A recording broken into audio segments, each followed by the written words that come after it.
Once upon a time, there lived a very beautiful woman called Nduta. Nduta was known in the whole village as the best fish seller in the market. She would wake up very early in the morning to go and compete with fishermen so as to secure the best fish from the nearby lake. The fishermen, who had years of experience, would normally belittle her, saying, "What are you doing here? You think you can catch good fish than us? Fishing is for men. Stop embarrassing yourself and go back home and raise children like other women." However, despite their mocking, Nduta would normally catch the best fish and she would sell the most fish in the markets. You see, Nduta had learned her fishing skill from her late father. She accompanied her father to fish every day from when she was little, and she had learnt every fishing tips and tricks from him. Despite being hardworking and kind, Nduta's life was very miserable. This is because she lived with her stepmother and stepsisters who made her life miserable. Her stepsisters, Njoki and Jerry, were around the same age as Nduta and they disliked her. After working hard to sell fish in the market, Nduta would meet her stepmother and stepsisters outside the door, waiting for her to give them all the money she had earned from selling the fish. They would rob her all the money, stating that they needed the money to buy foodstuffs in the house. Whenever Nduta refused to give them any money, they would beat her until she removed the money from where she was hiding it. In short, they bullied her and ganged up on her. After that, Nduta would enter the house to find it dirty, clothes scattered everywhere, and dirty dishes. She will then be forced to tidy the house, clean dishes, and cook for them. They made her a slave in her late father's house. Her stepmother and stepsisters would only look good and spend the whole day gossiping and laughing. So one day, when Nduta left to go for fishing, Njoki and Jerry sneaked into her room. They believed they would find some hidden treasures and they searched everywhere, making a mess. Under Nduta's bed, they discovered a small box where Nduta had kept some money. Excited, Njoki and Jerry grabbed the box, opened it, and took all of Nduta's money. When Nduta came back, she was shocked to find her room in a mess. She was bitter to find her saving box opened and her money gone. When she went to confront her stepmother and sisters about the missing money, they almost beat her to death. This is what they told her. "So, you have been lying to us that the money you give us is everything you earn from selling fish. We warned you. Be honest and you will be spared, but be dishonest and you will be punished. If you expect us to get your money back, then you're really dreaming. We are going to give you no money back." And so Nduta left for her room, and she was sad because all her efforts to try and save money had gone to waste. "Why are these people so wicked towards me?" she wondered. So one day, the king announced that there will be a dance competition to find a wife for the prince. The maidens of the land were so happy, and everyone's focus was how they will perfect their dance so that they would end up marrying the handsome prince. Everywhere, you would meet maidens excited, others claiming that they were 100% sure that they would win the dance. Nduta's stepsisters, Njoki and Jerry, were also very excited. They were excited and they couldn't stop arguing about who among them would win the dance and get to marry the prince. Nduta's stepmother was also excited and told her daughters that she would train them on how to dance so that one of them would win. When Nduta stated her intentions to participate in the dancing competition, they all laughed and mocked her. Nduta's stepmother looked at her and said, "Even if you were to participate in the dance competition, which I'm not going to allow you to, you will not even win because you're so foolish and ugly, just like your late mother.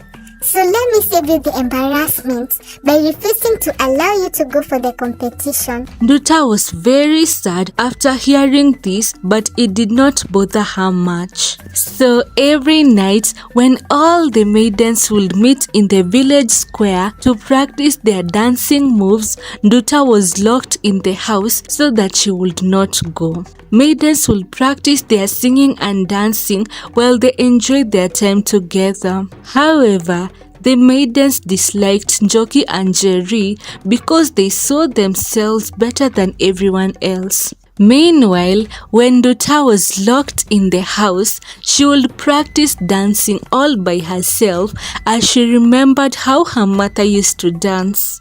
In the afternoon, when Nduta's stepmother would be teaching her daughters dancing moves, Nduta would quietly peep through the window as she mastered their moves and practiced with them without them seeing or noticing her. Whenever Nduta came back from selling fish in the market, she would go to her secret spot in the bush and dance. All this while, her stepmother and sisters thought that they had crushed her dream to participate in the competition. So as the day of the competition approached, the mothers to the maidens prepared thoroughly by buying the best clothes for their daughters. Others, like Nduta's stepmother, hired tailors to make perfect clothing for their daughters. But Nduta had nothing. All she knew was that she would participate in the competition no matter what. So finally, the day of the competition arrived and everyone was thrilled. Everyone,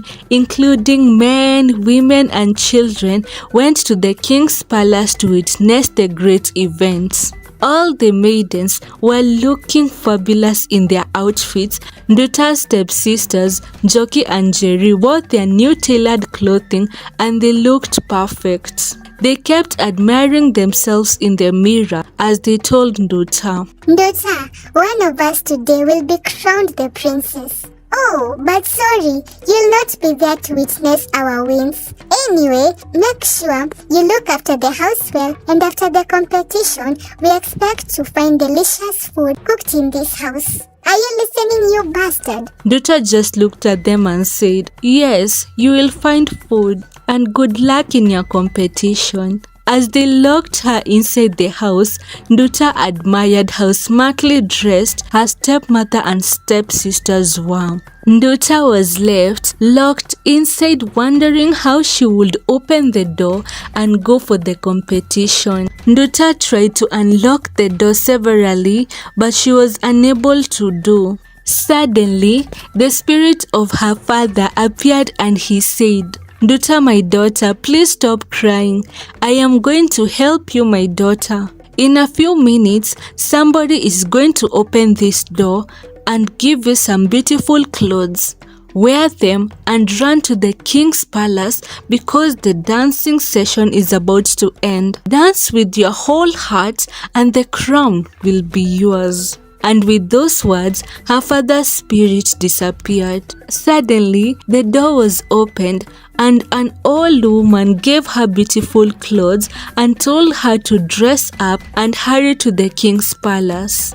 And so Nduta dressed and left the house. Meanwhile, in the palace gardens, women were busy dancing and entertaining the prince. The maidens danced well, one after the other, as they showcased their beauty and dancing skills. The prince was enjoying to see how the maidens danced, but none of the maidens pleased him to the fullest. The last of the last maidens danced, and the king said, I see we have reached the end of the dancing session. Because I have seen that all the maidens have danced, it is now time for the prince to select his bride. Suddenly, Nduta arrived as she shouted, My king, please, I have not danced yet.